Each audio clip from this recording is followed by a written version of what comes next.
हरियाणा में फंसे मध्य प्रदेश के मजदूरों की वापसी शुरू हो गई। वहां रोजी रोटी कमाने गए करीब 1,500 मजदूरों ने मध्य प्रदेश सरकार से वापसी की गुहार लगाई थी, जिसके बाद मुख्यमंत्री शिवराज सिंह चौहान ने पहल की और मध्य प्रदेश के मजदूरों का अपने गांव लौटने का सिलसिला शुरू हो गया। हरियाणा परिवहन विभाग की करीब 40 बसों से इन मजदूरों को ग्वालियर लाया गया, जहां एक कॉलेज में उनके ठहरने का इंतजाम किया गया। पास परीक्षा में लोग फिट पाए जाएंगे, उनको उनकी जो बसें आरटीओ द्वारा अलॉट की गई हैं संबंधित जिले की, उसमें बैठाकर उनको फूड पैकेट देकर संबंधित गंतव्य स्थल तक रवाना किया जाएगा। ये लोग जहां रुके वहां उनके खाने और स्वास्थ्य परीक्षण की पूरी व्यवस्था की गई। प्रशासन के अधिकारियों ने एक एक कर सभी मजदूरों का नाम नोट किया और फिर उनकी थर्मल स्क्रीनिंग की गई। ये लोग भी सरकारी इंतजाम से खुश दिखे और उन्होंने घर वापस बुलाने के लिए मुख्यमंत्री का शुक्रिया अदा किया। मैं मध्य प्रदेश के मुख्यमंत्री शिवराज सिंह चौहान का धन्यवाद करना चाहता हूं कि हमें हरियाणा से बुलाने के लिए। ये मजदूर करीब 3-4 महीने पहले काम की तलाश में हरियाणा गए थे, लेकिन लॉकडाउन होने के बाद वो बेरोजगार हो गए थे और पैदल ही गाँव की ओर निकल पड़े थे, जिसके बाद हरियाणा सरकार ने उनको रोक दिया था। लोगों को स्वस्थ रखने के लिए केरल सरकार अब होम्योपैथी दवाओं की मदद ले रही है। बताया गया कि प्रदेश में अब तक 45 लाख से ज्यादा लोगों को ये दवा बांटी भी जा चुकी है और अकेले तिरुवनंतपुरम में 7 लाख लोगों को सरकार ने ये होम्योपैथी दवा बांटी है, ताकि लोगों को कोरोना वायरस से बचाया जा सके। डॉक्टरों ने सरकार से कोरोना वायरस पीड़ितों का भी होम्योपैथी दवाओं से इलाज करने देने की मांग की है। It's our humble request to allow us to distribute the medicines to all those who are in quarantine. We also request to allow us to treat COVID-19 patients. Haryana से यूपी के शाहजहांपुर लौटे 65 मजदूरों को क्वारंटीन कर दिया गया। रोजगार की तलाश में हरियाणा गए ये मजदूर लॉकडाउन की वजह से वहीं फंस गए थे, जिनको शाहजहांपुर लौटने पर एक स्कूल में ठहराया गया। स्कूल में मौजूद डॉक्टरों की एक टीम ने एक एक कर सभी मजदूरों के शरीर का तापमान मापा। जांच के दौरान सोशल डिस्टेंसिंग का भी ध्यान रखा गया और सभी मजदूर एक दूसरे से कुछ दूरी पर खड़े दिखाई दिए। जांच पूरी होने के बाद मजदूरों को स्कूल के एक हॉल में भेज दिया गया, जहां उनके लिए अलग अलग बिस्तर लगे नजर आए। स्कूल में रुके इन मजदूरों के लिए खाने पीने के साथ ही मनोरंजन का भी इंतजाम किया गया। मनोरंजन के लिए साहब ने कह दिया है, कोई दुकान खुलेगी, ताश के पत्ते, लूडो, वो सब उपलब्ध करा दी जाएगी। जांच के दौरान कुछ लोगों की तबीयत खराब मिली, जिन्हें अस्पताल भिजवा दिया गया। थर्मल स्कैनिंग की जा चुकी है, इसमें से 10 लोगों को हम लोग जिला अस्पताल पे सैंपलिंग के लिए भेज रहे हैं। एक्टर और बीजेपी सांसद किरण खेर ने कांग्रेस के आरोपों पर पलटवार करते हुए सोशल मीडिया पर एक वीडियो पोस्ट किया, जिसमें वो कांग्रेस नेताओं पर भड़क गई। कांग्रेस के नेताओं ने किरण खेर पर इस मुश्किल वक्त में गायब रहने का आरोप लगाया था, जिसके बाद किरण खेर ने चंडीगढ़ के सेक्टर 7 में अपने घर से ही वीडियो रिकॉर्ड करते हुए बताया कि वो फोन पर प्रशासनिक अधिकारियों से लगातार संपर्क में हैं और सोशल डिस्टेंसिंग का ध्यान रखते हुए घर बैठे ही काम में जुटी हुई हैं। ये देखिए, ये मेरा घर है 7 सेक्टर में, चंडीगढ़ में। यहाँ बैठी हूँ मैं, सारे काम मैं फोन पे कर रही हूँ, हर इंसान को मैं मिल रही हूँ। सुबह से 3 ट्वीट्स लगा दिए हैं कांग्रेस पार्टी ने बकवास करते हुए मेरे बारे में। आप लोग 2 इलेक्शन हार चुके हैं यहाँ पर, फिर भी आप बाज नहीं आए कि इलेक्शन में तो आप मुझे हरा नहीं पाते, कोरोना हो जाए तो मर जाए अगला, तो आपके लिए आसानी हो जाएगी, आप समझते हैं। इसीलिए बोल रहे हैं मेरे को कि बाहर नहीं दिखाई दे रही। आपके घर के कितने लोग बाहर दिखाई दे रहे हैं? इतना कठिन समय है, इस समय पर हमको ये राजनीति नहीं करनी है, हमें एक्चुअली लोगों के लिए काम करना है। न्यूज 18 की टीम कोरोना मरीजों के इलाज के लिए बनाए जाने वाले कोविड वार्ड में पहुंची। चंडीगढ़ पीजीआई में बनाए गए कोविड वार्ड में न्यूज 18 की टीम ने वो हालात देखे जिनमें कोरोना मरीजों का इलाज किया जाता है। हालांकि ऐसे वार्ड में पहुंचना खतरे से खाली नहीं है, इसीलिए न्यूज 18 की टीम को भी पहले पीपीई किट पहननी पड़ी। इस किट में पूरे शरीर को वायरस के हमले से बचाने का इंतजाम होता है। ये किट पहनना हर उस शख्स के लिए जरूरी है जो कोरोना मरीजों के करीब पहुंचता है। चंडीगढ़ पीजीआई में कोरोना मरीजों की हर पल निगरानी की जाती है। इसके लिए वार्ड में सीसीटीवी कैमरे लगाए गए हैं। कंट्रोल रूम से ही डॉक्टर मरीजों पर नजर रख लेते हैं। मरीजों तक पहुंचने के लिए डॉक्टरों का रास्ता अलग है, जबकि अस्पताल के बाकी स्टाफ का रास्ता अलग।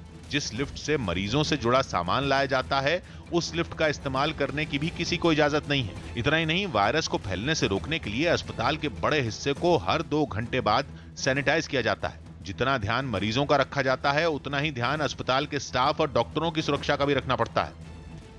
यूपी के रामपुर में लॉकडाउन का उल्लंघन कर रहे 2 बाइक सवारों को रोकने पर पुलिस की टीम पर हमला हो गया। आरोपी के समय आसपास मौजूद लोगों ने दोनों बाइक सवारों का बचाव किया। पुलिस के साथ हाथापाई करते हुए उन पर पथराव भी किया। इस बीच बाइक सवार मौका देखकर भाग निकले और बवाल इतना बढ़ गया कि मौके पर भारी पुलिस बल तैनात कर दी गई। पुलिस ने 10 नामजद और कई अज्ञात के खिलाफ मामला दर्ज कर लिया है।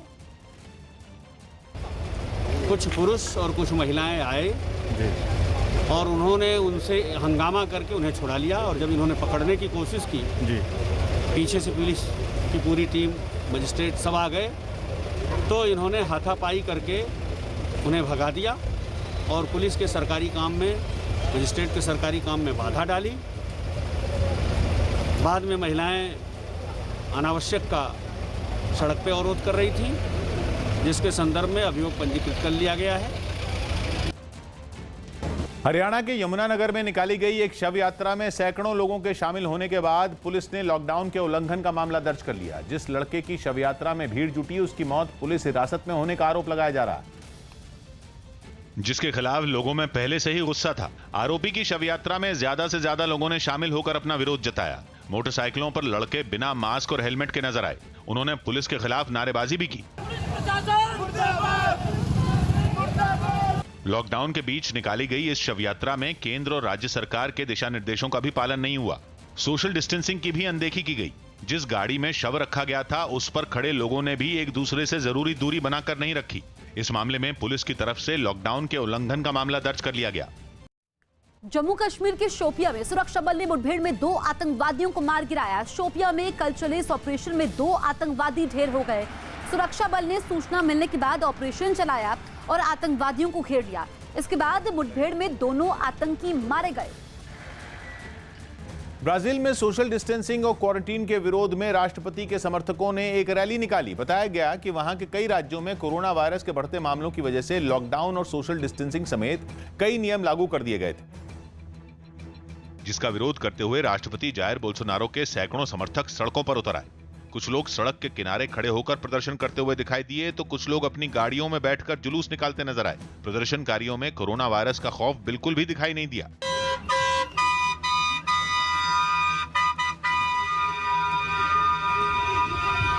इस रैली में कोई हंगामा न हो, इसके लिए वहां बड़ी संख्या में पुलिस के जवान भी तैनात रहे। बताया गया कि राष्ट्रपति कोरोना वायरस की वजह से कई राज्यों में जारी लॉकडाउन के विरोध में हैं। उन्होंने तो कई मौकों पर कोरोना वायरस के खतरों को भी कम करके आंका।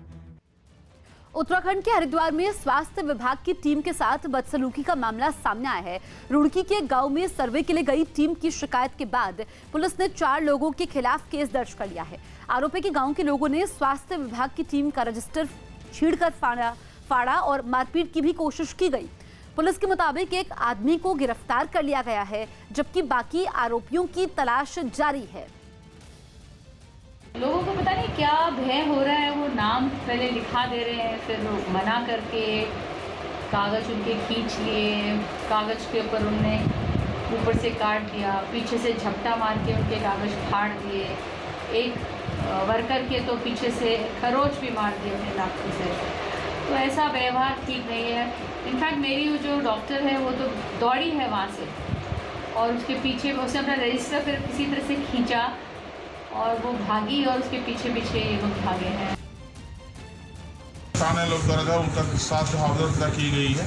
इसमें उनका रेस्ट वगैरह का फाड़ के जो है कुछ दिक्कतें पैदा की गई है।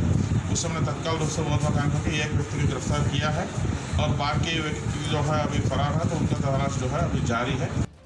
राजस्थान के कोटा में फंसे छात्रों की वापसी के लिए पटना यूनिवर्सिटी के बाहर जमकर हंगामा हुआ। छात्र संघ अध्यक्ष और उनके समर्थक तो धरने पर बैठ गए, जिसके बाद उन्हें हिरासत में ले लिया गया।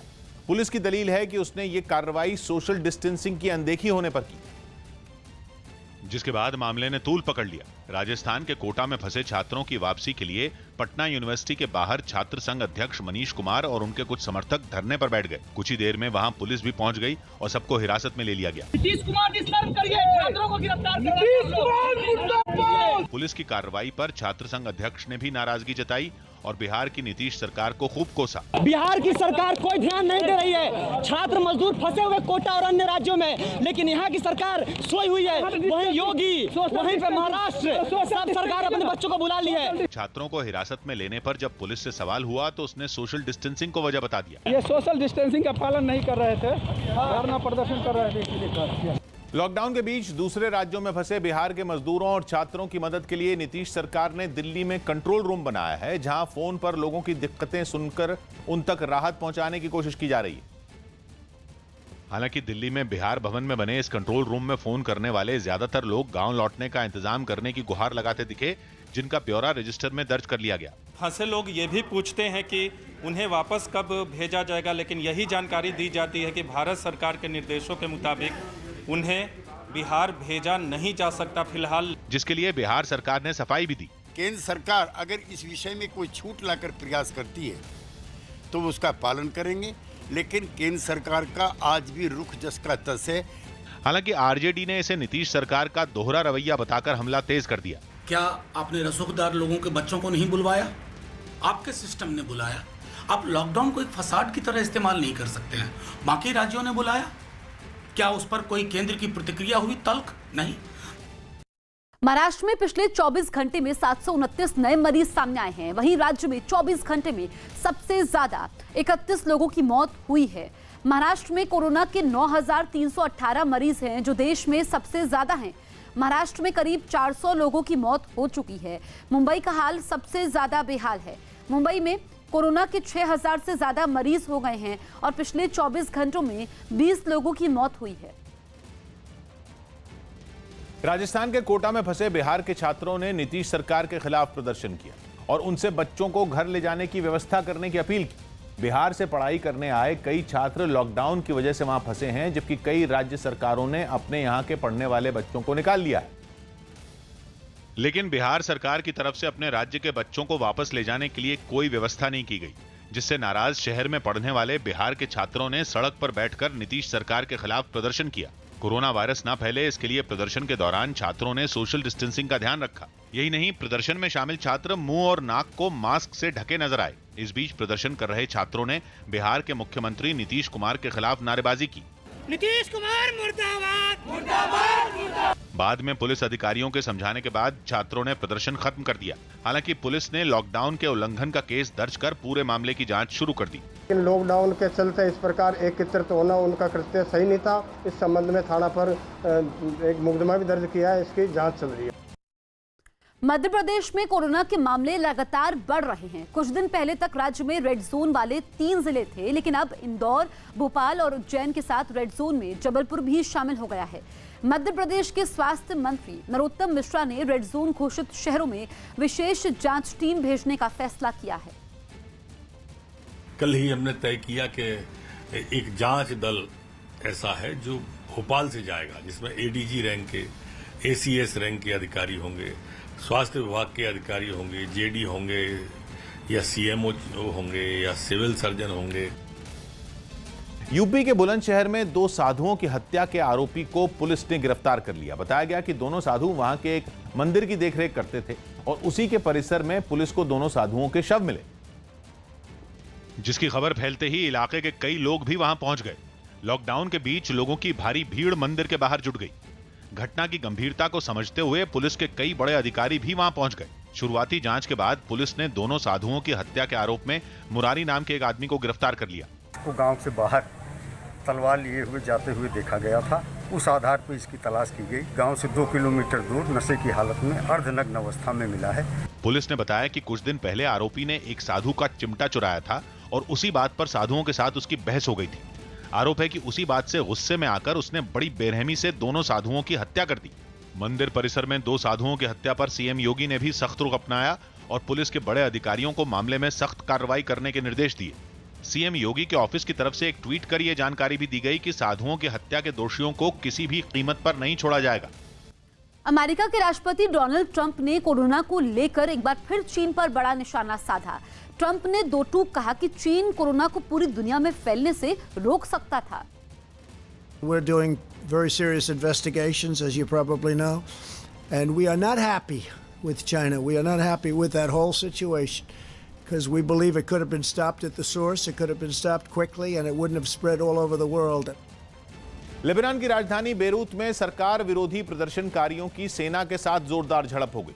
कोरोना वायरस के खतरे के बीच वहां सैकड़ों लोग महंगाई, भ्रष्टाचार और बेरोजगारी के खिलाफ प्रदर्शन करने उतरे थे। लेकिन हालात ऐसे हो गए कि वहां सेना को उतारना पड़ा। रोके जाने से भड़के प्रदर्शनकारियों की जवानों के साथ हाथापाई शुरू हो गई। इससे पहले ये लोग वहां नियमों को तोड़कर राजधानी बेरूत की सड़कों पर इकट्ठा हो गए और सरकार के खिलाफ प्रदर्शन शुरू कर दिया। सेना की कार्रवाई पर लोगों का गुस्सा और भड़क उठा और उन्होंने पथराव शुरू कर दिया। गुस्साए प्रदर्शनकारियों ने वहां जमकर तोड़फोड़ की। कुछ लोग एक इमारत की खिड़कियों को तोड़ते नजर आए। इस दौरान वहां आगजनी भी की गई। प्रदर्शनकारियों ने जगह जगह आग लगाकर रास्ते बंद कर दिए। बवाल बढ़ता देख सुरक्षा बल ने भी मोर्चा संभाला और आंसू गैस के गोले दागकर प्रदर्शनकारियों को खदेड़ने की कोशिश की। बताया गया इस हंगामे में कुछ एम्बुलेंस भी फंस गईं, जिनको किसी तरह वहां से निकाला गया। महाराष्ट्र के पालघर में भीड़ की हिंसा का शिकार हुए संतों को दिल्ली के झंडेवाला मंदिर में श्रद्धांजलि दी गई। मंदिर में यह कार्यक्रम आरएसएस की तरफ से आयोजित किया गया, जिसमें पालघर में भीड़ की हिंसा का शिकार हुए संतों की याद में एक दिया भी जलाया गया। बजरंग दल के एक कार्यकर्ता ने तो महाराष्ट्र सरकार को खून से एक चिट्ठी भी लिखी। उन्होंने चिट्ठी के जरिए पालघर की घटना पर विरोध दर्ज किया।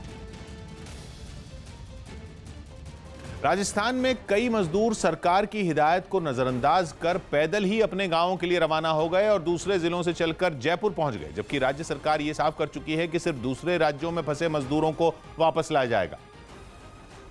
लेकिन सरकार की इस हिदायत को नजरअंदाज कर कई मजदूर राज्य के एक जिले से दूसरे जिले में मौजूद अपने गांव की तरफ पैदल ही निकल पड़े। एक तरफ दूसरे राज्यों में जो फंसे मजदूर हैं उनको लाया जा रहा है, लेकिन कुछ मजदूर ऐसे हैं जो पैदल भी चल रहे हैं। ये राजस्थान के झुंझुनू जिले के अंदर एक जगह गए हुए थे काम करने के लिए और वहां से अब झालावाड़ जा रहे हैं। शहर की एक सड़क से कई मजदूर एक साथ गुजरते दिखाई दिए। कुछ मजदूर सिर पर सामान रखे नजर आए तो किसी ने रास्ते में पीने के लिए बोतल में पानी ले रखा था। कोरोना वायरस से बचने के लिए गांव लौट रहे मजदूर मुंह और नाक को कपड़े से ढके दिखे। इसी बीच न्यूज 18 की टीम ने कुछ मजदूरों से बातचीत की, जिसमें उन्होंने बताया कि खुद प्रशासन के लोग उन्हें गांव लौटने में मदद कर रहे हैं। प्रशासन ने कोई गाड़ी वाड़ी उपलब्ध नहीं कराई? नहीं, रास्ते से बिठा दिया था। बिठाया था? हाँ, बिठाया था। मदद कर रहे हैं आपकी? हाँ, मदद कर रहे हैं। दिल्ली के पास यूपी के गौतम बुद्ध नगर के पुलिस कमिश्नर आलोक सिंह अचानक दिल्ली चिल्ला सीमा जांच चौकी पर पहुंचे। वहां मौजूद पुलिस वालों का हौसला बढ़ाया। पुलिस कमिश्नर आलोक सिंह ने धूप में खड़े होकर लॉकडाउन का पालन करवाने वाले पुलिस वालों से बातचीत की। कोरोना के खतरे के बीच लगातार मुस्तैदी से काम करने वाले जवानों का उन्होंने हौसला बढ़ाया। चौकी पर मौजूद सभी पुलिस वालों को पुलिस कमिश्नर ने पीने के लिए जूस दिया। ड्यूटी पर मौजूद सभी जवान और अफसर मास्क में नजर आए। पुलिस कमिश्नर ने ड्यूटी पर मौजूद पुलिस वालों से कहा कि वो जांच के समय मास्क, ग्लव्स तो पहने ही, साथ ही सैनिटाइजर का भी इस्तेमाल करते रहें। इसके अलावा उन्होंने पुलिस वालों को सोशल डिस्टेंसिंग का पालन हर हाल में करने की हिदायत दी। रूस में हुए एक हेलीकॉप्टर हादसे में 8 लोगों की जान बाल बाल बच गई। खबर है कि यह हादसा रूस के उत्तरी इलाके में उस वक्त हुआ जब हेलीकॉप्टर ने उड़ान भरी थी। तभी हेलीकॉप्टर अचानक नीचे आता दिखाई दिया और उसका पिछला हिस्सा बर्फ से ढकी जमीन से टकराकर अलग हो गया और देखते ही देखते वो जमीन पर पलट गया। जमीन पर गिरते ही हेलीकॉप्टर मलबे में तब्दील हो गया। बताया गया कि उसमें 8 लोग सवार थे, जिनमें 6 लोगों को गंभीर चोटें आईं, जिन्हें तुरंत अस्पताल में भर्ती कराया गया। वित्त मंत्री निर्मला सीतारामन ने जानबूझकर बैंक का कर्ज न चुकाने वाले डिफॉल्टर्स के मामले में कांग्रेस के आरोपों का जवाब दिया है। वित्त मंत्री ने एक साथ कई ट्वीट किए और कांग्रेस नेता राहुल गांधी और प्रवक्ता रणदीप सुरजेवाला के आरोपों का एक-एक करके जवाब दिया। वित्त मंत्री ने साफ कर दिया कि सरकार ने किसी का कोई कर्ज माफ नहीं किया है। निर्मला सीतारामन के मुताबिक राहुल गांधी आरटीआई पर आरबीआई के जवाब को आधार बनाकर देश को गुमराह करने की कोशिश कर रहे हैं। सीतारामन ने आरोप लगाया कि जानबूझकर बैंक का कर्ज न चुकाने वाले वो लोग हैं जिन्होंने यूपीए सरकार में फोन बैंकिंग से फायदा उठाया था। दिल्ली में जेएनयू के वाइस चांसलर ने ट्वीट कर बताया कि 2 और 3 मई को यूनिवर्सिटी की तरफ से रामायण पर एक ऑनलाइन सेमिनार का आयोजन किया जाएगा। इस सेमिनार की थीम रामायण के नेतृत्व से सबक होगी। वाइस चांसलर ने ट्वीट कर बताया कि यह सेमिनार ऑनलाइन होगा और ये 2 दिन तक चलेगा। वाइस चांसलर के मुताबिक 2 और 3 मई को शाम 4 से 6 बजे तक ये आयोजन होगा, जिसमें छात्रों को रामायण के जरिए नेतृत्व की कला सिखाई जाएगी। There is a great deal to learn from Ramayana to enrich our lives, particularly during these challenging times of coronavirus. JNU में रामायण पर ऑनलाइन आयोजन कराने पर कांग्रेस ने भी प्रतिक्रिया दी और बीजेपी को निशाने पर लिया।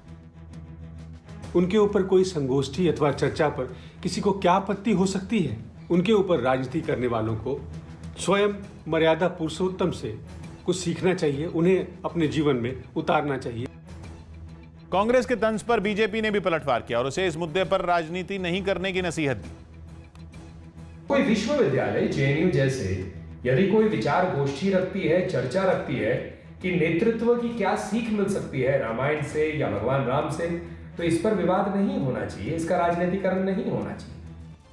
लॉकडाउन के बीच गुजरात में राजचंद्र मिशन ने भूखे को भरपेट खाना मुहिम की शुरुआत की है। इसमें गुजरात के धर्मपुर के आसपास के इलाकों में जरूरतमंदों को खाने के पैकेट बांटे जा रहे हैं।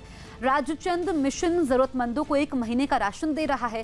साथ ही एक हेल्पलाइन भी शुरू की गई है, जिस पर फोन करने से जरूरतमंदों को जरूरी सामान पहुंचाया जा रहा है। मिशन ने पिछले 1 महीने में 15 लाख खाने के पैकेट बांटने का दावा किया है। कोरोना योद्धाओं के लिए भी राजचंद्र मिशन ने मदद पहुंचाई है। डॉक्टर्स, नर्स और पुलिसकर्मियों को पीपीई किट्स के अलावा thermal temperature gun, mask, gloves के अलावा अस्पतालों में बेड तक पहुंचाए गए हैं। बिहार की राजधानी पटना में 2 बहनों ने दावा किया कि उन्होंने एक ऐसी टोपी बनाई है जो सोशल डिस्टेंसिंग का पालन कराने में मददगार साबित होगी। इस टोपी की खासियत है कि अगर कोई शख्स तय दूरी से ज्यादा करीब आएगा तो टोपी से अलार्म बज उठेगा। और इस टोपी को बनाने के बाद दोनों बहनों ने इसे एक बच्चे को पहनाकर दिखाया। जैसे ही इस बच्चे के पास दोनों बहनें पहुंची और 1 मीटर से कम का फासला बचा, अचानक अलार्म बजने लगा। इस टोपी को बनाने वाली आकांक्षा इंजीनियरिंग की पढ़ाई कर रही हैं, जबकि आस्था बीकॉम की स्टूडेंट है। सोशल डिस्टेंसिंग का पालन कराने के लिए इन दोनों ने ऐसी खास टोपी बनाने की सोची और इस पर काम शुरू कर दिया। पटना की रहने वाली 2 बहनें आकांक्षा और आस्था ने एक ऐसी टोपी बनाई है जिसको पहनकर अगर आप बाहर निकल गए तो ये टोपी से खुद अलार्म बजने लगता है। तस्वीरों में भी आप साफ तौर पर देख सकते हैं। आकांक्षा और आस्था ने इस खास टोपी को बनाने के लिए घर में ही एक वर्कशॉप भी बनाई। इस टोपी में एक सेंसर लगा है और इसे चार्ज करने की जरूरत पड़ती है। सीआरपीएफ के 12 जवान आज कोरोना की चपेट में आए हैं। इन्हें मिलाकर अब तक सीआरपीएफ के 46 जवान कोरोना की चपेट में आ चुके हैं। ये सारे जवान दिल्ली में सीआरपीएफ की 31वीं बटालियन के हैं। 17 अप्रैल को इस बटालियन में कोरोना का पहला मरीज सामने आया था और बहुत तेजी से वहां कई जवान इसकी चपेट में आ गए। देश भर में लागू लॉकडाउन की वजह से राजस्थान के सीकर में एक परिवार ने सोशल डिस्टेंसिंग का पालन करते हुए शादी करने का फैसला किया। इस दौरान सादगी के साथ शादी से जुड़ी सभी रस्में निभाई गईं। और एक कमरे में कुछ बाराती और घर के लोगों की मौजूदगी में शादी हुई। रस्मों में दूल्हा और दुल्हन अपने चेहरे पर मास्क लगाए नजर आए। साथ ही शादी में शामिल लोग भी मास्क लगाए और सोशल डिस्टेंसिंग का पालन करते दिखे। शादी की खास बात यह रही कि केवल 4 लोग मोटरसाइकिल से बाराती बनकर आए और शादी के बाद दुल्हन की विदाई भी बाइक से ही हुई।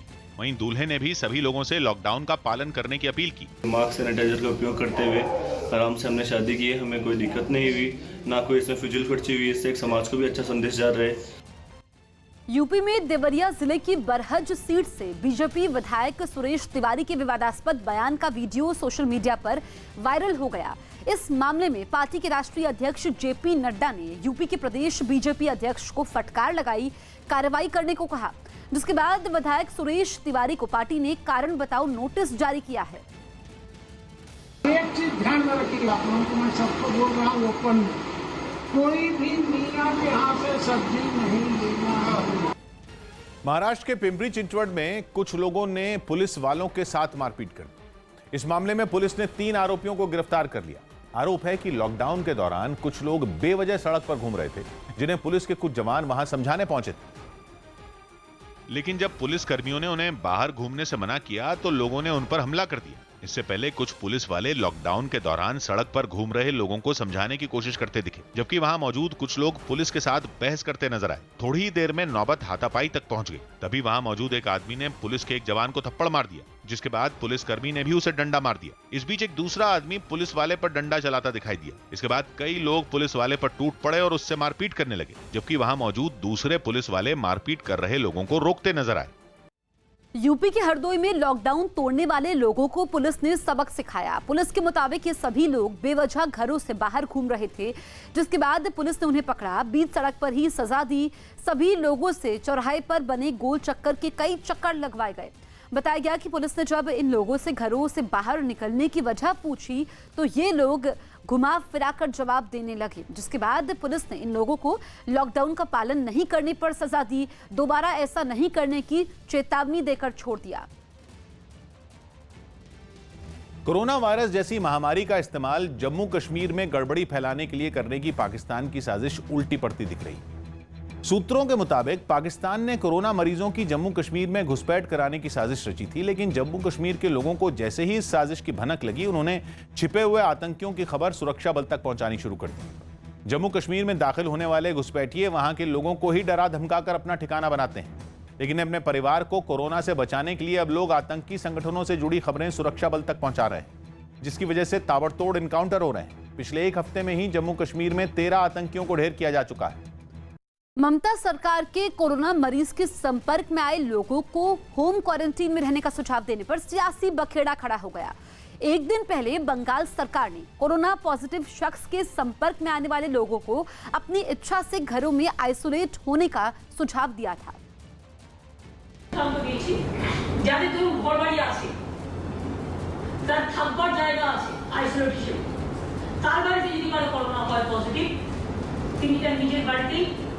আইসোলেট থেকে হোম কোয়ারেন্টাইন করতে পারে। এক্ষেত্রে গভর্নমেন্টকে আরেকটা বার্ডেন দিয়ে তাকে তুলে আনতে হবে না, তাতে মানুষের অসুবিধা হয়। ममता बनर्जी के इस आदेश को बीजेपी ने हाथों हाथ लिया और उनके इस बयान को बंगाल सरकार की नाकामयाबी बता दिया। बीजेपी नेताओं ने ममता बनर्जी के खिलाफ एक के बाद एक कई ट्वीट किए और दो टूक शब्दों में लिखा कि ममता सरकार ने कोरोना के आगे हथियार डाल दिए हैं, क्योंकि अब लोगों को अस्पताल में क्वारंटीन करना राज्य सरकार के बस में नहीं है।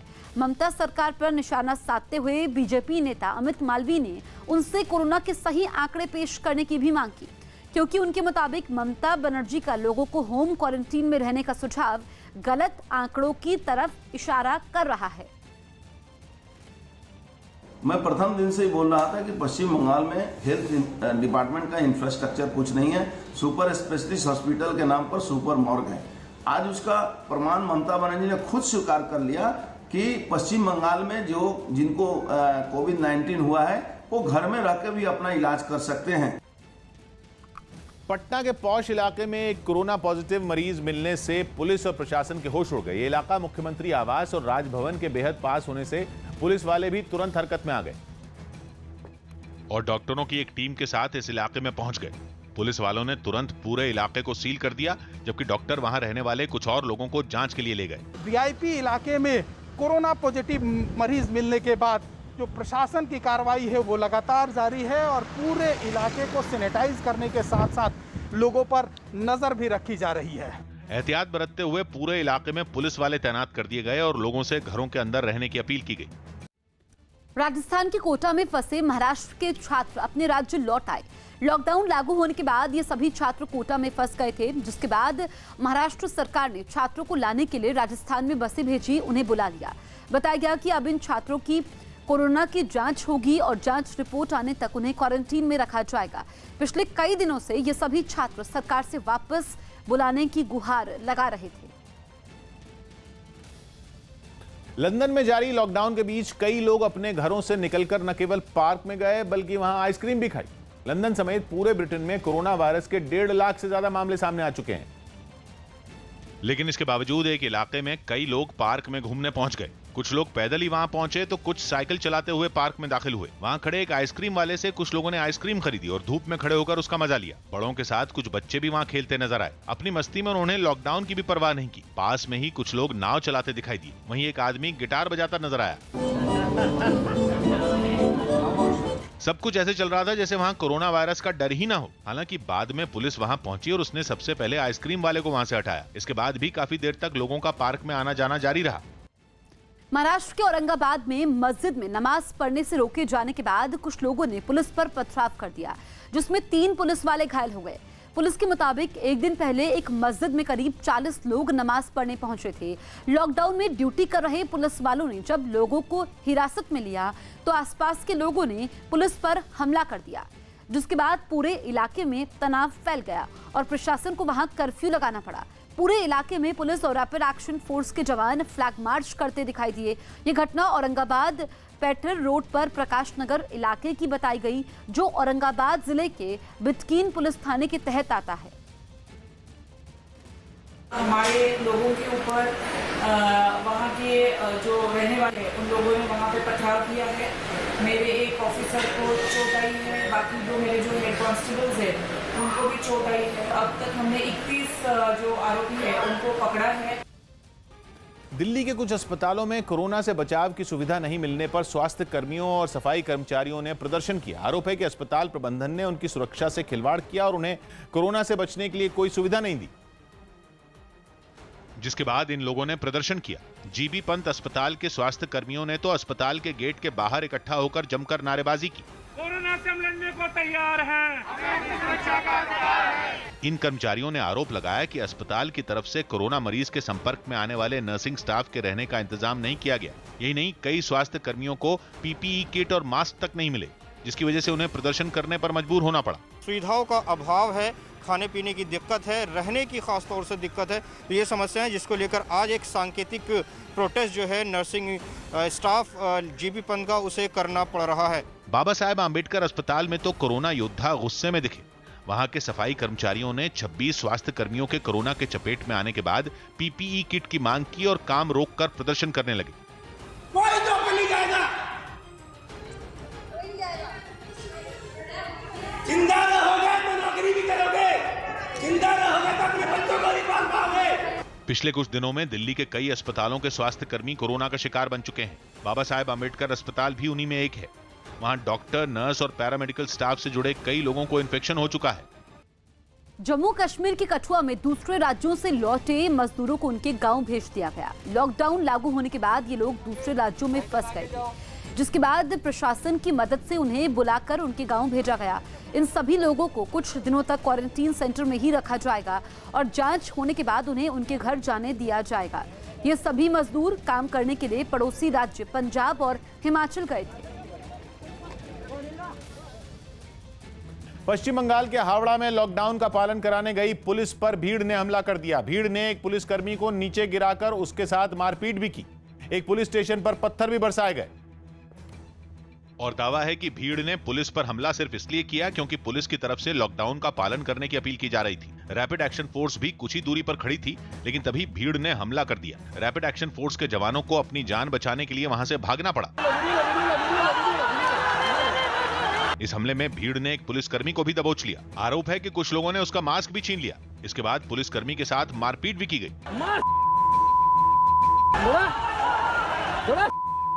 भीड़ में शामिल लोग पुलिस वालों पर पत्थर बरसाते हुए भी नजर आए। और देखिए ये लोग पुलिस स्टेशन में हमला कर रहे हैं। पुलिस पर हुए इस हमले के बाद इलाके में तनाव पैदा हो गया। इलाके में सुरक्षा भी बढ़ा दी गई और लोगों से घरों में ही रहने की अपील की गई। हावड़ा में पुलिस पर हुए इस हमले का एक और वीडियो सामने आया, जिसमें रैपिड एक्शन फोर्स के जवानों पर भीड़ की पत्थर बरसाते हुए देखा गया।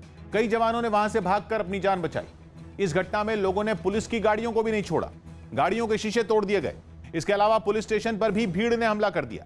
इस घटना पर बीजेपी ने ममता सरकार को निशाने पर लिया।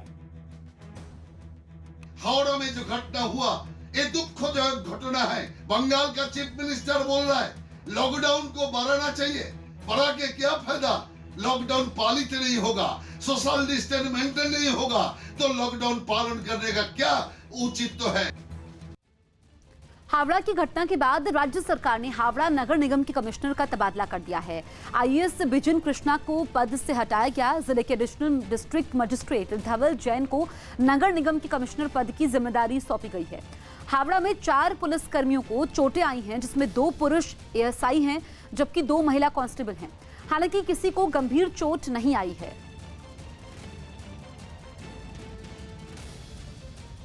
देश में सबसे ज्यादा कोरोना मरीजों वाले शहर मुंबई में मई के महीने में मरीजों की गिनती और बढ़ने का अनुमान है।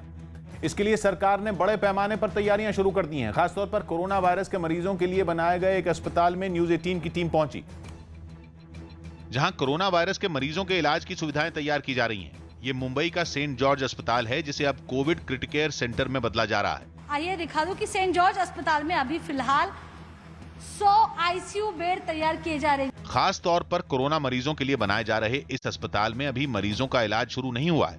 अस्पताल के कर्मचारी फिलहाल हर बेड के पास जरूरी सुविधाएं दुरुस्त करने में लगे हैं। सरकारी अस्पताल में आईसीयू मतलब एक ही हॉल में सारे बेड एक साथ होते, लेकिन इस बार कोविड क्रिटिकल केयर सेंटर में ऐसा नहीं, बल्कि अलग अलग से रूम की तरह एक क्यूबिकल तैयार किए गए हैं ताकि एक पेशेंट का दूसरे पेशेंट को कोई उससे तकलीफ ना हो।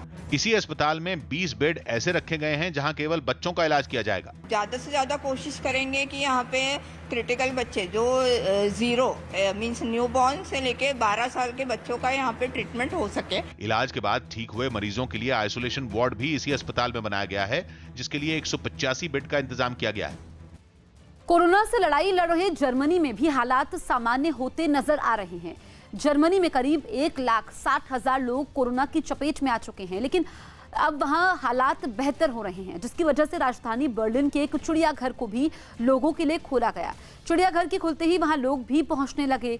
हालांकि वहां आने वाले सभी लोगों को जरूरी नियमों को मानने की हिदायत दी गई थी, लेकिन ज्यादातर लोग बिना मास्क के ही वहां घूमते नजर आए। जर्मनी में 1.5 लाख से ज्यादा लोग कोरोना की चपेट में आ चुके हैं, लेकिन वहां इससे मरने वालों का आंकड़ा काफी कम है। यही नहीं, वहां लगभग 1,20,000 पूरी तरह ठीक भी हो चुके हैं।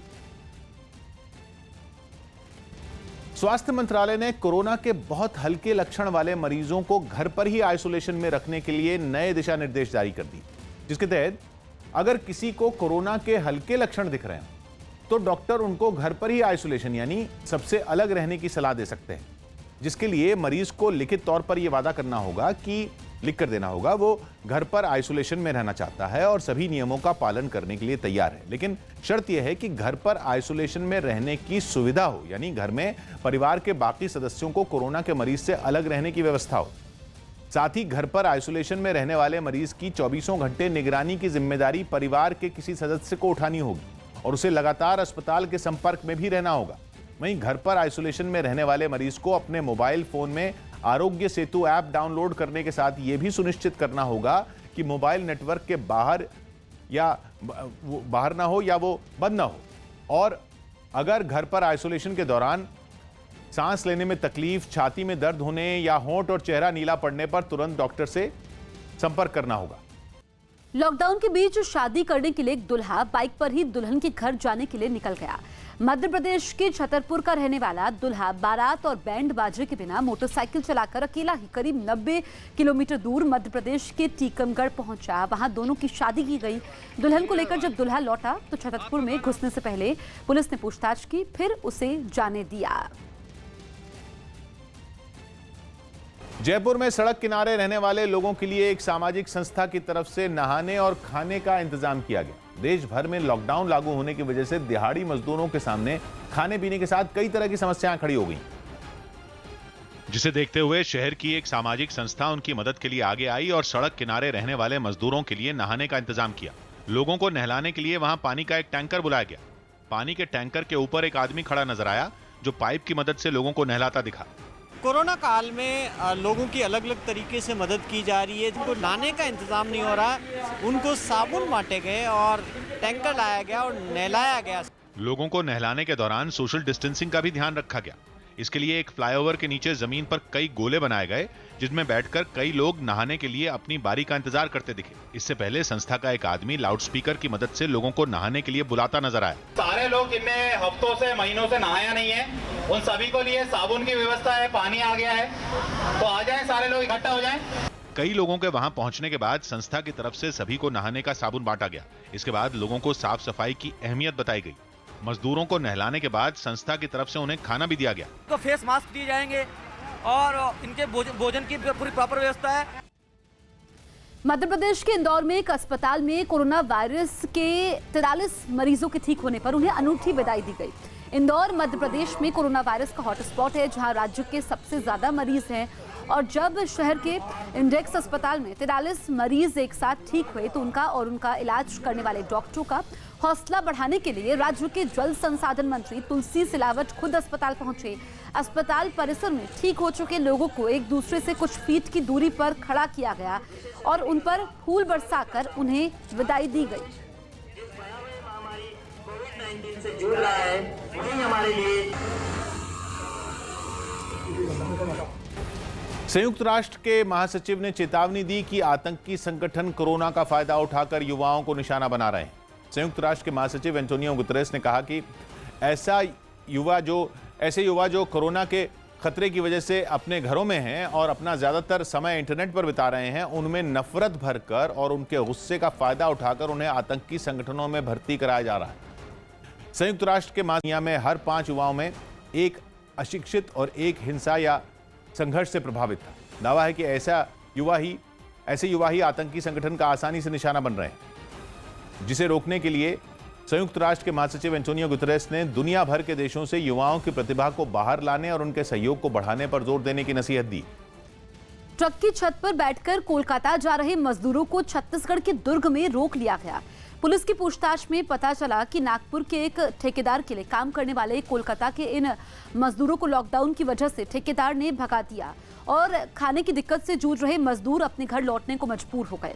नागपुर में पैदल निकले इन मजदूरों को छत्तीसगढ़ बॉर्डर पर कुछ पुलिस वालों ने कोलकाता जा रहे ट्रक की छत पर बैठा दिया था, लेकिन दुर्ग में ट्रक पर सवार 31 मजदूर को उतारकर छत्तीसगढ़ के एक आश्रम में शिफ्ट किया गया और मामले की जांच चल रही है। ये मजदूर वहाँ से पैदल निकले हैं।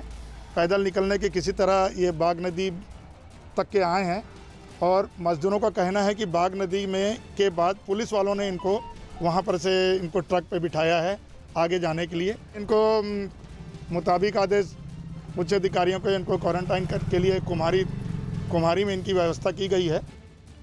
लॉकडाउन का दूसरा चरण पूरा होने के बाद भी ट्रेनों को चलाए जाने की उम्मीद बहुत कम है। न्यूज़ 18 को मिली जानकारी के मुताबिक ट्रेनों को चलाने के लिए अभी कितनी गुंजाइश है और रेलवे की इसके लिए क्या तैयारी है, ये सब जानने के लिए कैबिनेट सचिव ने रेलवे बोर्ड की बैठक बुलाई है, जिसमें अलग अलग राज्यों में फंसे मजदूरों को उनके गांव पहुंचाने के लिए विशेष ट्रेन चलाने की संभावना पर भी चर्चा हो सकती है। सूत्रों के मुताबिक रेलवे को ऐसी सलाह भी मिली है कि रेड जोन के अलावा बाकी इलाकों में सीमित संख्या में यात्रियों के लिए ट्रेनें चलाई जाएं और उन ट्रेनों को बीच के किसी भी स्टेशन पर न रोका जाए, ताकि यात्रियों की स्क्रीनिंग और सोशल डिस्टेंसिंग के नियमों का पालन कराने में आसानी हो।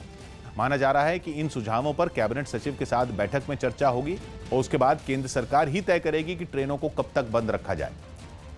जम्मू के एक सरकारी अस्पताल में आरएसएस की कार्यकर्ताओं ने पीपीई किट यानी पर्सनल प्रोटेक्टिव इक्विपमेंट किट और मास्क बांटे, ताकि कोरोना वायरस के मरीजों का इलाज कर रहे डॉक्टरों को वायरस की चपेट में आने से बचाया जा सके। पीपीई किट का इस्तेमाल कोरोना वायरस से बचाव के लिए किया जाता है, जिसमें सूट, मास्क और दस्ताने समेत कई चीजें होती हैं। यही वजह है कि आरएसएस के कुछ कार्यकर्ता शहर के एक सरकारी अस्पताल पहुंचे, वहां डॉक्टरों को 200 पीपीई किट बांटे। इसके अलावा आरएसएस के कार्यकर्ताओं ने अस्पताल में काम करने वाले दूसरे कर्मचारियों को अलग से मास्क भी दिए। दिल्ली में नीति आयोग के दफ्तर में अचानक अफरा तफरी मच गई। दफ्तर में मौजूद सभी कर्मचारियों को बाहर निकलने को कह दिया गया और अचानक दफ्तर से बाहर सभी कर्मचारी निकलते हुए दिखाई देने लगे। दफ्तर की बिल्डिंग को थोड़ी ही देर में ताला लगा दिया गया, यानी नीति आयोग का दफ्तर बंद कर दिया गया। नीति आयोग ने ट्वीट कर एक कर्मचारी के कोरोना पॉजिटिव होने की पुष्टि की और ये बताया कि स्वास्थ्य मंत्रालय के दिशा निर्देशों का पालन किया जा रहा है। कोरोना का जो सभी पेशेंट पाया गया, उसके बाद जो प्रोटोकॉल्स होते हैं उन सभी का पालन करने के बाद ही दफ्तर को दोबारा खोला जाएगा। दफ्तर खाली होने के बाद वहां पर सैनिटाइजेशन का काम शुरू किया गया, जिसके तहत सबसे पहले वहां मौजूद गाड़ियों को सैनिटाइज किया गया। इस वक्त की बड़ी खबर आपको बता दें, आज दोपहर 12 बजे से दिल्ली फरीदाबाद बॉर्डर को पूरी तरह से सील कर दिया जाएगा। प्रशासन की तरफ से जारी आदेश के मुताबिक आज दोपहर 12 बजे से किसी को भी दिल्ली से फरीदाबाद जाने की इजाजत नहीं होगी। आदेश के मुताबिक दोपहर 12 बजे के बाद से डॉक्टर, स्वास्थ्यकर्मी, पुलिस वालों और बैंक कर्मियों को भी दिल्ली फरीदाबाद बॉर्डर पार करने की इजाजत नहीं होगी। 12 बजे से पहले ये लोग अपना आई कार्ड दिखाकर फरीदाबाद जा सकते हैं। हालांकि जरूरी सेवाएं लेकर आने जाने वाली गाड़ियों को इस आदेश से छूट है। तो डॉक्टर, बैंक कर्मी भी नहीं जा सकेंगे। ये बड़ी खबर इस वक्त की हम आपको बता रहे हैं। आज दोपहर 12 बजे से दिल्ली फरीदाबाद बॉर्डर पूरी तरीके से सील हो जाएगा। इससे पहले जो स्वास्थ्य कर्मी हैं, डॉक्टर्स, बैंक कर्मी, ये इस रास्ते से जा सकते हैं, लेकिन जो इमरजेंसी सेवाओं वाले ट्रक हैं जो सामान लेकर जाते हैं उनको छूट दी जाएगी। तो 12 बजे से दिल्ली फरीदाबाद सीमा पूरी तरीके से सील हो जाएगी।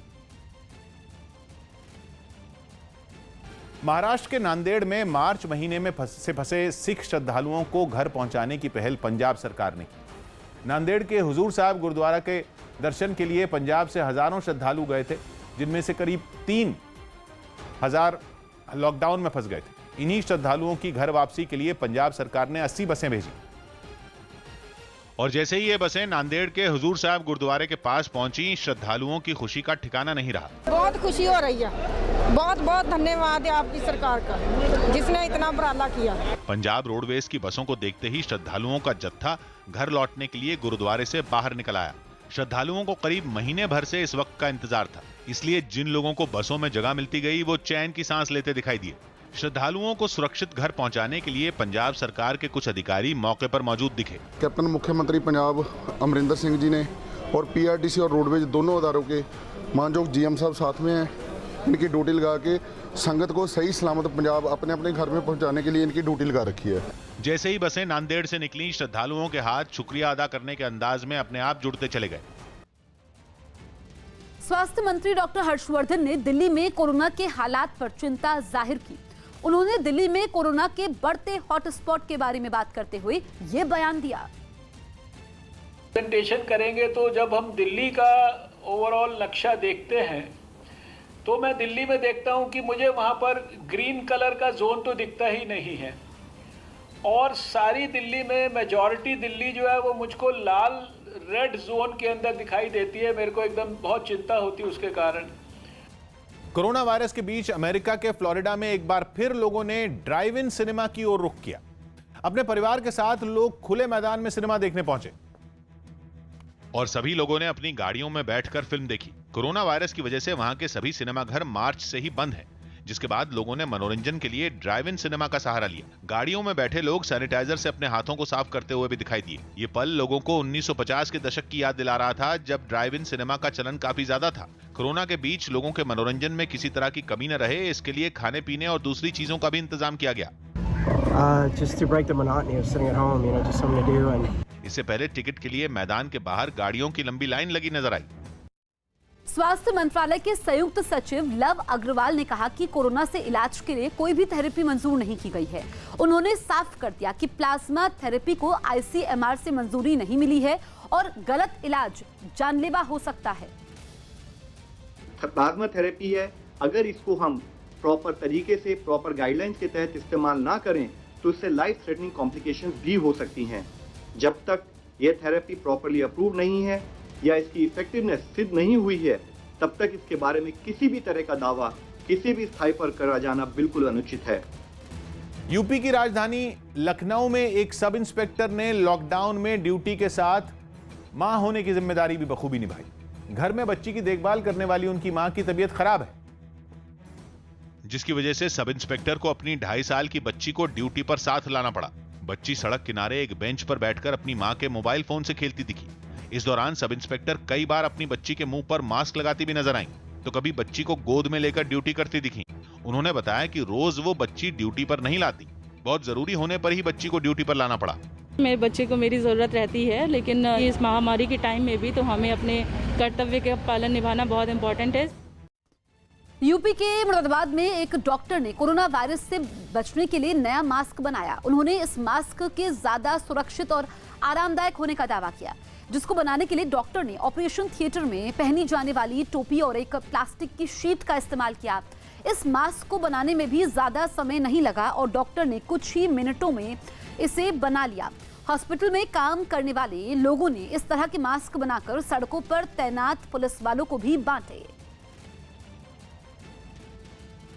हरियाणा में फंसे मध्य प्रदेश के मजदूरों की वापसी शुरू हो गई। वहां रोजी रोटी कमाने गए करीब 1,500 मजदूरों ने मध्य प्रदेश सरकार से वापसी की गुहार लगाई थी, जिसके बाद मुख्यमंत्री शिवराज सिंह चौहान ने पहल की और मध्य प्रदेश के मजदूरों का अपने गांव लौटने का सिलसिला शुरू हो गया। हरियाणा परिवहन विभाग की करीब 40 बसों से इन मजदूरों को ग्वालियर लाया गया, जहां एक कॉलेज में उनके ठहरने का इंतजाम किया गया। स्वास्थ्य परीक्षण में लोग फिट पाए जाएंगे, उनको उनकी जो बसें आरटीओ द्वारा अलॉट की गई हैं संबंधित जिले की, उसमें बैठाकर उनको फूड पैकेट देकर संबंधित गंतव्य स्थल तक रवाना किया जाएगा। ये लोग जहां रुके वहां उनके खाने और स्वास्थ्य परीक्षण की पूरी व्यवस्था की गई। प्रशासन के अधिकारियों ने एक एक कर सभी मजदूरों का नाम नोट किया और फिर उनकी थर्मल स्क्रीनिंग की गई। ये लोग भी सरकारी इंतजाम से खुश दिखे और उन्होंने घर वापस बुलाने के लिए मुख्यमंत्री का शुक्रिया अदा किया। मैं मध्य प्रदेश के मुख्यमंत्री शिवराज सिंह चौहान का धन्यवाद करना चाहता हूं कि हमें हरियाणा से बुलाने के लिए। ये मजदूर करीब 3-4 महीने पहले काम की तलाश में हरियाणा गए थे, लेकिन लॉकडाउन होने के बाद वो बेरोजगार हो गए थे और पैदल ही गाँव की ओर निकल पड़े थे, जिसके बाद हरियाणा सरकार ने उनको रोक दिया था। लोगों को स्वस्थ रखने के लिए केरल सरकार अब होम्योपैथी दवाओं की मदद ले रही है। बताया गया कि प्रदेश में अब तक 45 लाख से ज्यादा लोगों को ये दवा बांटी भी जा चुकी है। अकेले तिरुवनंतपुरम में 7 लाख लोगों को सरकार ने ये होम्योपैथी दवा बांटी है ताकि लोगों को कोरोना वायरस से बचाया जा सके। डॉक्टरों ने सरकार से कोरोना वायरस पीड़ितों का भी होम्योपैथी दवाओं से इलाज करने देने की मांग की है। It's our humble request to allow us to distribute the medicines to all those who are in quarantine. We also request to allow us to treat COVID-19 patients. Lockdown के इस दौर में असम के तेजपुर में एक बुजुर्ग लोगों के लिए मिसाल बन गई। लोगों को खाने पीने का सामान मुहैया कराने के लिए बुजुर्ग ने दुकान खोल ली और दुकानदारी करते हुए वो सोशल डिस्टेंसिंग का ख्याल भी रख रही हैं, ताकि लोगों की मदद भी हो जाए और कोरोना वायरस का खतरा भी न रहे। 80 साल की लावण्या भराली नाम की बुजुर्ग ने अपने घर के बाहर ही एक टेबल पर दुकान लगा ली, जिस पर अचार, सब्जियां, दूध और घर में बनी कुछ दूसरी जरूरी चीजें रखी नजर आईं। कुछ लोग महिला से सामान खरीदते हुए भी नजर आए। बताया गया कि लॉकडाउन में लोगों की परेशानी दूर करने के लिए बुजुर्ग ने कुछ दिन पहले ही दुकान खोली है। लोग भी इस बुजुर्ग का शुक्रिया अदा कर रहे हैं, क्योंकि लॉकडाउन के वक्त उन्हें घर के पास ही जरूरी सामान मिल जाता है। सोशल डिस्टेंस থাকি পেলাই কৰিছে, তাৰ কাৰণে ভাল লাগিছে। আহিছো দুই এটা বস্তু দৰকাৰ হৈছিল লৈছো আৰু। एक्टर और बीजेपी सांसद किरण खेर ने कांग्रेस के आरोपों पर पलटवार करते हुए सोशल मीडिया पर एक वीडियो पोस्ट किया, जिसमें वो कांग्रेस नेताओं पर भड़क गई। कांग्रेस के नेताओं ने किरण खेर पर इस मुश्किल वक्त में गायब रहने का आरोप लगाया था, जिसके बाद किरण खेर ने चंडीगढ़ के सेक्टर 7 में अपने घर से ही वीडियो रिकॉर्ड करते हुए बताया कि वो फोन पर प्रशासनिक अधिकारियों से लगातार संपर्क में हैं और सोशल डिस्टेंसिंग का ध्यान रखते हुए घर बैठे ही काम में जुटी हुई हैं। ये देखिए, ये मेरा घर है 7 सेक्टर में, चंडीगढ़ में। यहाँ बैठी हूँ मैं, सारे काम मैं फ़ोन पे कर रही हूँ, हर इंसान को मैं मिल रही हूँ। सुबह से 3 ट्वीट्स लगा दिए हैं कांग्रेस पार्टी ने बकवास करते हुए मेरे बारे में। आप लोग 2 इलेक्शन हार चुके हैं यहाँ पर, फिर भी आप बाज नहीं आए। इलेक्शन में तो आप मुझे हरा नहीं पाते, कोरोना हो जाए तो मर जाए अगला, तो आपके लिए आसानी हो जाएगी, आप समझते हैं। इसीलिए बोल रहे हैं मेरे को कि बाहर नहीं दिखाई दे रही। आपके घर के कितने लोग बाहर दिखाई दे रहे हैं? इतना कठिन समय है, इस समय पर हमको ये राजनीति नहीं करनी है, हमें एक्चुअली लोगों के लिए काम करना है। न्यूज 18 की टीम कोरोना मरीजों के इलाज के लिए बनाए जाने वाले कोविड वार्ड में पहुंची। चंडीगढ़ पीजीआई में बनाए गए कोविड वार्ड में न्यूज 18 की टीम ने वो हालात देखे जिनमें कोरोना मरीजों का इलाज किया जाता है। हालांकि ऐसे वार्ड में पहुंचना खतरे से खाली नहीं है, इसीलिए न्यूज 18 की टीम को भी पहले पीपीई किट पहननी पड़ी। इस किट में पूरे शरीर को वायरस के हमले से बचाने का इंतजाम होता है। ये किट पहनना हर उस शख्स के लिए जरूरी है जो कोरोना मरीजों के करीब पहुंचता है। चंडीगढ़ पीजीआई में कोरोना मरीजों की हर पल निगरानी की जाती है। इसके लिए वार्ड में सीसीटीवी कैमरे लगाए गए हैं। कंट्रोल रूम से ही डॉक्टर मरीजों पर नजर रख लेते हैं। मरीजों तक पहुंचने के लिए डॉक्टरों का रास्ता अलग है, जबकि अस्पताल के बाकी स्टाफ का रास्ता अलग। जिस लिफ्ट से मरीजों से जुड़ा सामान लाया जाता है, उस लिफ्ट का इस्तेमाल करने की भी किसी को इजाजत नहीं है। इतना ही नहीं, वायरस को फैलने से रोकने के लिए अस्पताल के बड़े हिस्से को हर 2 घंटे बाद सैनिटाइज किया जाता है। जितना ध्यान मरीजों का रखा जाता है, उतना ही ध्यान अस्पताल के स्टाफ और डॉक्टरों की सुरक्षा का भी रखना पड़ता है। यूपी के रामपुर में लॉकडाउन का उल्लंघन कर रहे 2 बाइक सवारों को रोकने पर पुलिस की टीम पर हमला हो गया। आरोप है कि इस बीच आसपास मौजूद लोगों ने दोनों बाइक सवारों का बचाव किया और पुलिस के साथ हाथापाई करते हुए उन पर पथराव भी किया। इस बीच बाइक सवार मौका देखकर भाग निकले और बवाल इतना बढ़ गया कि मौके पर भारी पुलिस बल तैनात किया गया। पुलिस ने 10 नामजद और कई अज्ञात के खिलाफ मामला दर्ज कर लिया है। कुछ पुरुष और कुछ महिलाएं आए और उन्होंने उनसे हंगामा करके उन्हें छुड़ा लिया। और जब इन्होंने पकड़ने की कोशिश की पीछे से पुलिस की पूरी टीम, मजिस्ट्रेट सब आ गए, तो इन्होंने हाथापाई करके उन्हें भगा दिया और पुलिस के सरकारी काम में, मजिस्ट्रेट के सरकारी काम में बाधा डाली। बाद में महिलाएं अनावश्यक का सड़क पे अवरोध कर रही थी, जिसके संदर्भ में अभियोग पंजीकृत कर लिया गया है। हरियाणा के यमुनानगर में निकाली गई एक शव यात्रा में सैकड़ों लोगों के शामिल होने के बाद पुलिस ने लॉकडाउन के उल्लंघन का मामला दर्ज कर लिया। जिस लड़के की शव यात्रा में भीड़ जुटी, उसकी मौत पुलिस हिरासत में होने का आरोप लगाया जा रहा है, जिसके खिलाफ लोगों में पहले से ही गुस्सा था। आरोपी की शव यात्रा में ज्यादा से ज्यादा लोगों ने शामिल होकर अपना विरोध जताया। मोटरसाइकिलों पर लड़के बिना मास्क और हेलमेट के नजर आए। उन्होंने पुलिस के खिलाफ नारेबाजी भी की। लॉकडाउन के बीच निकाली गई इस शव यात्रा में केंद्र और राज्य सरकार के दिशा निर्देशों का भी पालन नहीं हुआ। सोशल डिस्टेंसिंग की भी अनदेखी की गई। जिस गाड़ी में शव रखा गया था, उस पर खड़े लोगों ने भी एक दूसरे से जरूरी दूरी बनाकर नहीं रखी। इस मामले में पुलिस की तरफ से लॉकडाउन के उल्लंघन का मामला दर्ज कर लिया गया। जम्मू कश्मीर के शोपिया में सुरक्षा बल ने मुठभेड़ में 2 आतंकवादियों को मार गिराया। शोपिया में कल चले इस ऑपरेशन में 2 आतंकी ढेर हो गए। सुरक्षा बल ने सूचना मिलने के बाद ऑपरेशन चलाया और आतंकवादियों को घेरा। इसके बाद मुठभेड़ में दोनों आतंकी मारे गए।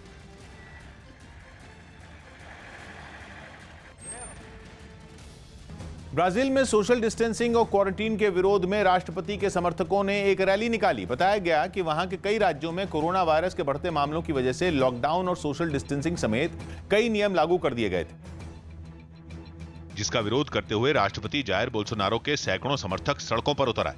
कुछ लोग सड़क के किनारे खड़े होकर प्रदर्शन करते हुए दिखाई दिए, तो कुछ लोग अपनी गाड़ियों में बैठकर जुलूस निकालते नजर आए। प्रदर्शनकारियों में कोरोना वायरस का खौफ बिल्कुल भी दिखाई नहीं दिया।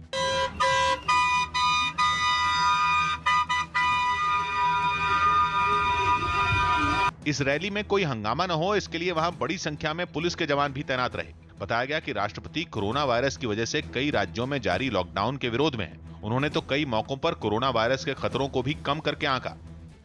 यूपी के गोंडा में लॉकडाउन का पालन करवाने पहुंची पुलिस टीम पर हमले में 2 पुलिस वाले घायल हो गए। लॉकडाउन के बीच इलाके के लोहा व्यापारियों ने दुकानें खोल रखी थी, जहां सोशल डिस्टेंसिंग का पालन भी नहीं हो रहा था। आरोप है कि लोहा व्यापारियों को मना करने पहुंची पुलिस टीम पर इन व्यापारियों और उनके साथियों ने ऐसा हमला किया कि 2 पुलिसकर्मी जख्मी हो गए, जिसके बाद उन्हें अस्पताल में भर्ती करवाया गया और कई लोगों के खिलाफ केस दर्ज कर लिया गया। दुकानदार ने धक्का मुक्की की और उनसे काफ़ी हॉट टॉक हुई और इस बातचीत में और भी उनके बहुत सारे साथी जो दुकानदार हैं वो इकट्ठे हो गए और उन्होंने पुलिस के साथ मुजामत की। उस घटना को लेके अभियोग थाना नवाबगंज में पंजीकृत किया गया है और इसमें एक नामित अभियुक्त दिनेश लोहिया को पुलिस टीम ने गिरफ्तार भी किया है।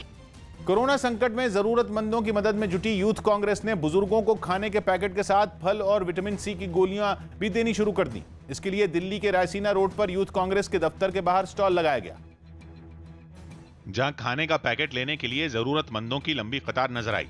इन लोगों को खाना देने से पहले इस बात की जांच भी की गई कि किसी को बुखार तो नहीं है। कोरोना के चलते जो लोग दिल्ली में फंसे हैं उन तक यूथ कांग्रेस राशन पहुंचा रही है। यहाँ रोज खाना बांटा जाता है, पैकेट दिया जाता है, लेकिन आज से एक नया इनिशिएटिव शुरू किया है यूथ कांग्रेस ने कि जो बुजुर्ग लोग हैं उनको फ्रूट भी देंगे और उनको विटामिन सी की गोलियां भी देंगे, क्योंकि बुजुर्गों को कोरोना का खतरा ज्यादा बताया जा रहा है, जिनकी इम्यूनिटी यानी शरीर में बीमारियों से लड़ने की ताकत कम होती है। कोरोना के खिलाफ लड़ना है तो उनको इम्यूनिटी बढ़ना है, इसीलिए विटामिन सी टैबलेट और बनाना बीच में 2 दिन में एक बार इन लोग के लिए हमने प्रोवाइड करने का काम हमने स्टार्ट किया है। वहीं खाने के पैकेट के अलावा यूथ कांग्रेस के कार्यकर्ताओं ने जरूरतमंदों को मास्क भी उपलब्ध कराने का बीड़ा उठाया और इसके लिए यूथ कांग्रेस के दफ्तर को ही मास्क बनाने के कारखाने में तब्दील कर दिया गया।